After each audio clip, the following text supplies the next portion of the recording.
Face à face, toutes les semaines, tous les dimanches, un invité, son actualité des 7 derniers jours, son avis, ses projets.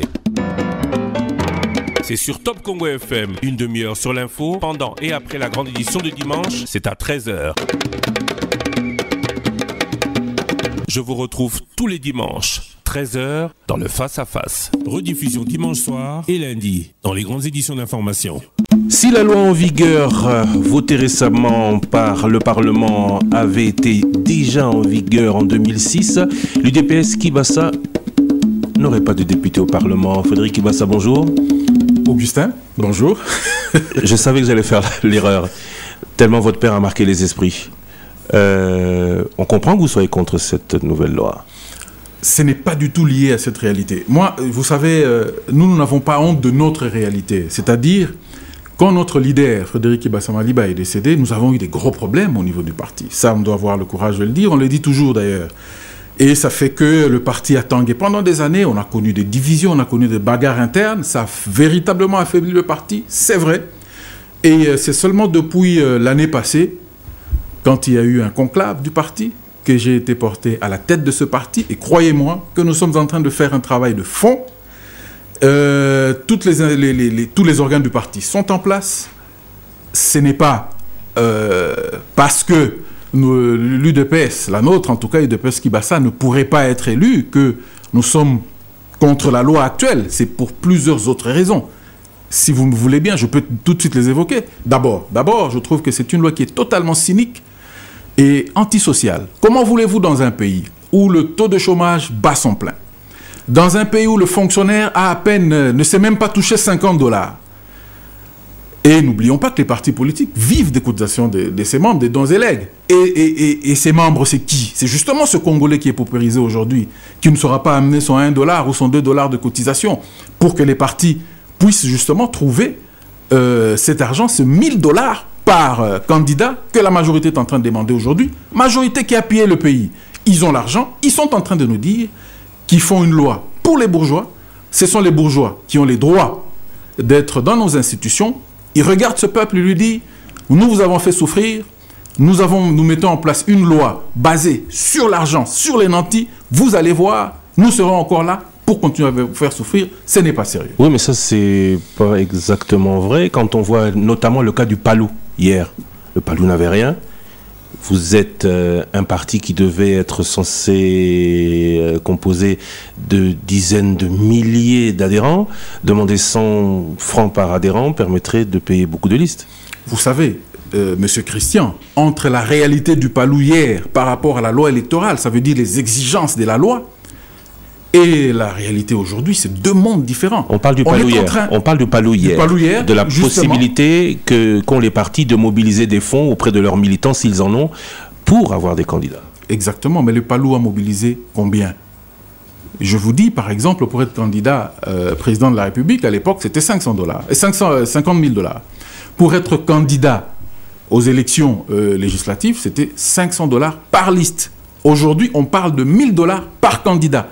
C'est deux réalités totalement différentes. Et je dois vous dire que entre le moment où le Palou était candidat et la réalité socio-économique congolaise aujourd'hui, mais il y a un fossé, mais alors terrible. Les Congolais sont tellement paupérisés, nos combattants, nous Congolais, nous sommes tellement paupérisés que la réalité est totalement différente aujourd'hui. Et nous comprenons justement que c'était fait à dessein. Nous comprenons aujourd'hui que cette majorité a mis en place cette loi pour s'assurer d'une majorité demain, afin de permettre à Joseph Kabila de revenir dans 5 ans.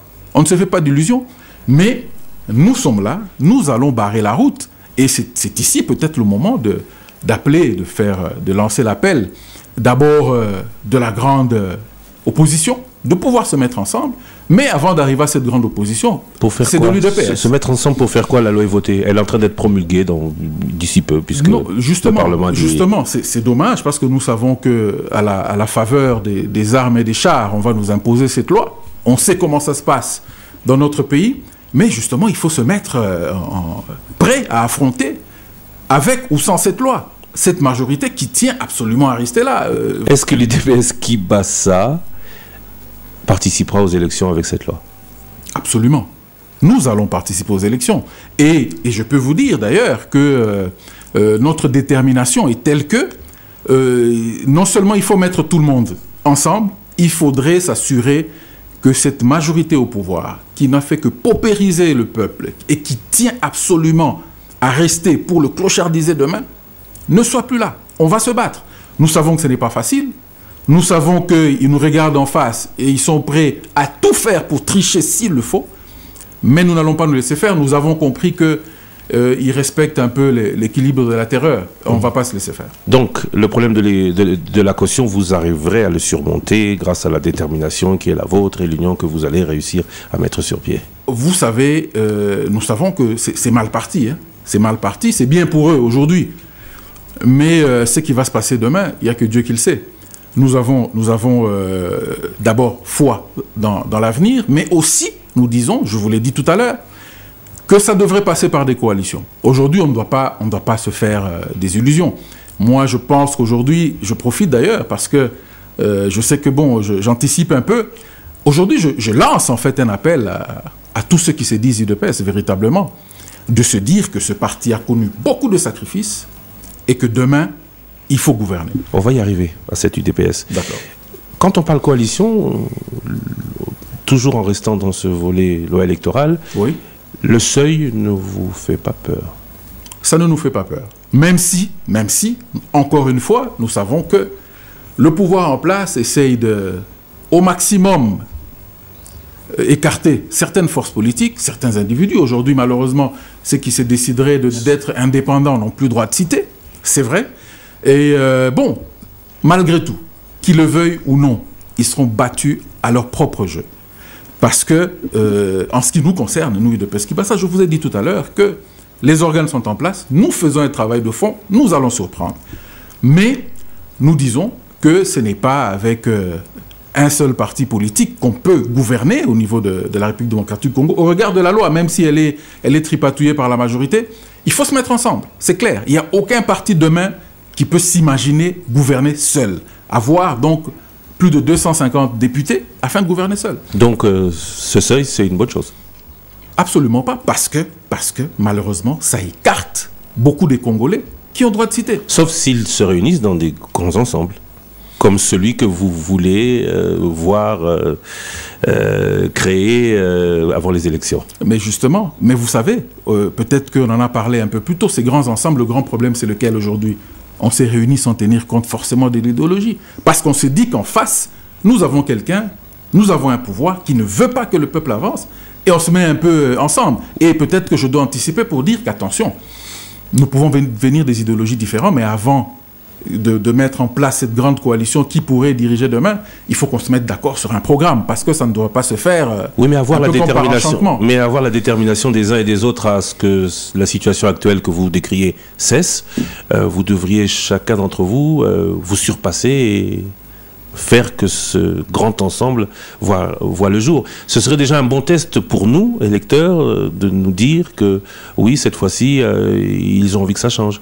En tout cas, moi, je peux vous dire qu'à notre niveau, parce que malheureusement, pour le moment, je ne peux parler que de l'UDPS Kibassa, nous n'allons pas voir l'intérêt personnel ou l'intérêt du parti seulement. Nous voyons le Congo, nous voyons les Congolais, et nous pensons que là où il faut aller discuter pour que les choses changent, pour que demain, le Congolais puisse vivre dans une réelle démocratie, dans un progrès social, nous sommes prêts à y aller pour discuter. Partout. De ce point de vue... Non. Partout et avec tout le monde. Non, pas partout avec tout le monde, parce qu'il y a quand même ceux qui sont en face et qui ont amené le pays là où il est aujourd'hui. Je crois que... On ne citait pas cela, encore que tout à l'heure, vous avez dit que, idéologiquement, si tout le monde se retrouve, vous êtes prenant. J'ai dit, si tout le monde se retrouve, c'est bon, mais il y a un pas. C'est impossible de le faire aujourd'hui parce que les structures au niveau de l'État, avec la gouvernance qui se passe aujourd'hui, malheureusement ne permet pas à ce que cela soit réalisable. Ça va prendre un temps. C'est dans un monde idéal, bien entendu, dans un Congo idéal, il faudrait que demain, les partis puissent avancer selon leurs idéologies, leurs doctrines, leurs visions. Maintenant, malheureusement, le vrai problème, c'est qu'on se dit, il faudrait arriver à asseoir un pouvoir qui peut mettre ces structures en place demain. Et ce pouvoir, malheureusement, malheureusement, c'est selon. En tout cas, on le fait un peu avec tout le monde, sans pour le moment, en tout cas, en fermant un peu les yeux sur les idéologies. Et cela est vrai aussi dans la majorité, d'ailleurs. Vous avez parlé d'idéal. Je peux vous parler de l'idéal de beaucoup? Allez-y. Vous m'autorisez? Je vous en prie. Un grand UDPS. Est-ce que c'est idéal, l'UDPS Kibasa, Tchibala, il dit non. UDPS Kibasa, UDPS Biridouan n'existe plus. Hein. L'UDPS Tshisekedi, c'est possible? Je veux clarifier d'abord, Monsieur Christian, qu'il n'y a que 2 UDPS qui existent légalement. Il y a l'UDPS Tshisekedi et l'UDPS Kibasa. Donc, tous les autres qui se réclament de l'UDPS sont soit dans l'UDPS Kibasa, soit dans l'UDPS Tshisekedi. Et je peux vous dire que c'est tout à fait possible de se mettre ensemble. Peut-être même, c'est un secret de polichinelle. On a déjà commencé de pourparler. Je peux vous dire que avec le président du Rassemblement, Félix Tshisekedi, nous avons discuté longuement. Et il me semble même que sur vos antennes, il a dit aussi que nous sommes prêts. Les esprits aujourd'hui sont disposés à aller vers une grande UDPS, même si à l'intérieur, il peut y avoir des forces qui pensent autrement. Vous discutez avec le président du Rassemblement en ce qui concerne l'UDPS ou pourquoi vous ne discutez pas avec le secrétaire général de l'UDPS? Non, mais écoutez, le plus important, c'est de dire aujourd'hui qu'il faut faire avec ceux dont l'esprit est disposé de faire avancer les choses. Ça ne me poserait pas de problème d'en discuter avec le secrétaire général. Ce qui n'est pas le cas de Jean-Marc Kabound. Il n'est pas disposé. Ça, je ne l'affirme pas. On n'en a pas encore parlé avec lui. Nous avons eu dans des circonstances assez particulières où nous n'étions pas avec Jean-Marc Kabound. S'il était là, je crois qu'on aurait pu en discuter ensemble. Mais en tout cas, on a eu la chance d'en discuter longuement avec le président du Rassemblement, qui est secrétaire général adjoint de l'UDPS. Hein. Donc, en tout cas, une tête couronnée de ce parti-là. Et je pense que, qu'on le veuille ou non, il va sûrement en parler aussi dans l'UDPS Tshisekedi. Et je vous ai dit tout à l'heure que il y a des forces qui ne sont pas, qui sont un peu aux extrêmes. C'est vrai dans l'UDPS Tshisekedi, mais c'est vrai dans l'UDPS Kibasa aussi. Mais le leadership, c'est aussi de montrer le chemin.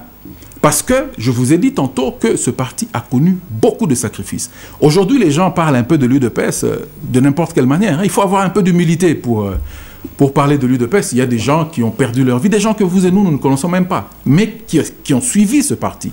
Et je crois qu'aujourd'hui, ça serait un joli cadeau aux fondateurs, aux pères fondateurs, pour la plupart d'ailleurs qui nous ont quittés, de refaire ce parti et surtout de l'amener à un niveau de gouvernance. Des pères fondateurs qui n'ont pas réussi eux-mêmes avant de partir à réunifier tout le monde. C'est fort dommage, justement. Vous savez, moi je dois dire aujourd'hui, c'est peut-être même avec colère, ça ne me prend pas souvent, ça ne m'arrive pas souvent de m'énerver, je suis toujours quelqu'un de très tempéré, mais de dire aujourd'hui que malheureusement, autour des fondateurs, il y a eu des gens qui ont joué un très mauvais rôle, qui ont facilité cette division, qui était orchestrée quelque part au niveau du pouvoir à l'époque. Et à ces gens, je dis aujourd'hui, quand ils se regardent dans un miroir, ils doivent se dire que ce qui se passe aujourd'hui au Congo, quelque part, est tributaire de ce qu'ils ont fait hier. Ils en portent une lourde responsabilité. Vous avez fait mais nous disons que nous sommes disposés. C'est vrai que ça n'a pas été fait avec le père fondateur, mais je dois souligner que de son vivant, le feu Frédéric Kibasa Maliba, président de l'UDPS, avait déjà parlé, avait lancé l'appel à cette réunification. Et je vous dis que le feu président Étienne Tshisekedi aussi n'était pas opposé à cette réunification. Peut-être que beaucoup ne le savent pas, mais c'est la vérité. Mais rien ne s'est fait. Rien ne s'est fait. Ils ont lancé. Nous sommes là pour concrétiser. Vous avez pratiqué le dédoublement avant l'heure? Vous savez, ok, parlons-en de la scission de l'UDPS. Je veux vous dire... Scission ou dédoublement? Non. Parce que la grosse question, c'est celle-ci. Est-ce que Frédéric Kibasa a été instrumentalisé par le pouvoir? C'est ce qu'on lui reprochait à l'époque. Est-ce qu'Étienne Tshisekedi n'a pas été souple ou n'était pas en mesure de garder le nom? C'est toute une histoire de l'UDPS qui reste très secrète jusqu'à aujourd'hui. Non, remettons les choses dans les contextes. Moi, je dois simplement dire ceci. Et puis c'est bon, mais je le dis quand même si nous sommes dans la voie vers une unification, je ne vais pas entrer dans certains détails pour ne pas blesser certaines susceptibilité. Attention, c'est un petit détail mais on va dire l'essentiel. Nous sommes en 94. Il y a eu un conclave de Bondeko. Qui, en somme, a confirmé que le parti sera dirigé par un directoire, mais dans ce directoire, il y avait quelqu'un qui devait engager le parti, et cette personne s'appelait Frédéric Kibasa Maliba.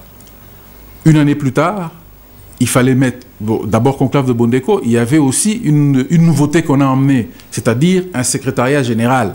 Parce qu'avant, il y avait des secrétaires nationaux, mais il n'y avait pas de secrétaire général. Il y a eu des couacs à ce niveau-là.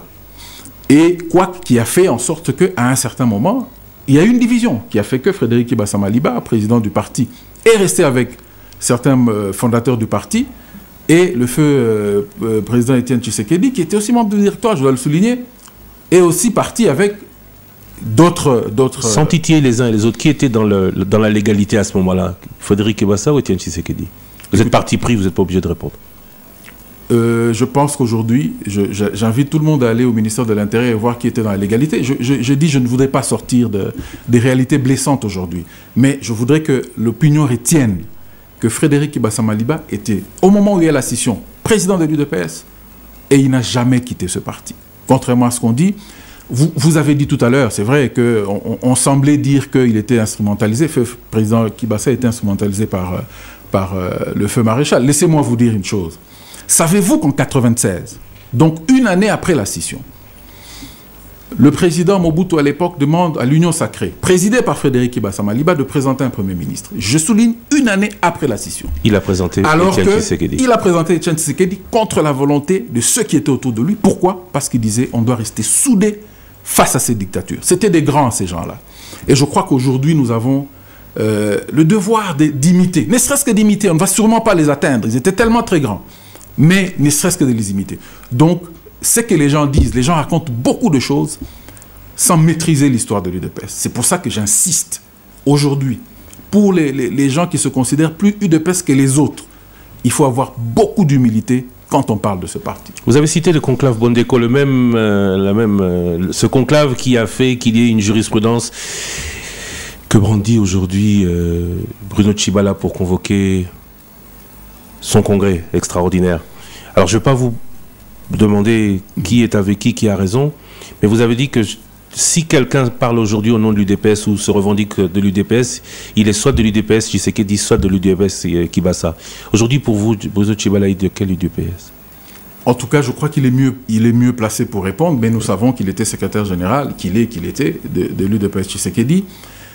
C'est dommage ce qui se passe parce que nous avons besoin aussi d'une UDPS Tshisekedi soudée et forte, ne serait-ce que pas pour honorer la mémoire de feu Etienne Tshisekedi. C'est dommage ce qui se passe aujourd'hui et nous pensons quand même que dans ce parti, il y a une autorité, secrétaire général du parti, et les choses, normalement, le congrès devrait se réunir ou se passer en tout cas autour de celui-là.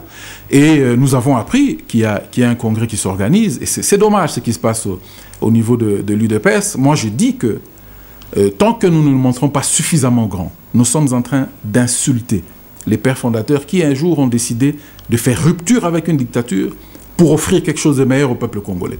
Malheureusement, tout ce qui se passe dans ce brouhaha, dans ce flou qu'il y a, ça ne fait que renforcer le pouvoir en place. C'est fort dommage.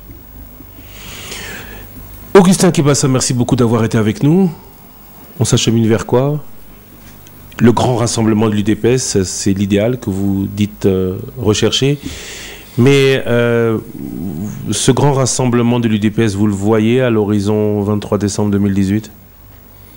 Écoutez, je pense qu'il faut qu'il vienne plus tôt que ça. Plus tôt que cela. Ça, c'est notre idéal. Mais évidemment, l'idéal, ça reste un idéal. Nous espérons que nous serons en mesure de l'atteindre parce que vous voyez bien que ce sont les deux légalités qui doivent se mettre ensemble. Malheureusement, aujourd'hui, au niveau de l'UDPS Tshisekedi, il y a beaucoup de problèmes. Et je crois qu'ils vont régler ça très rapidement pour qu'on passe à l'essentiel.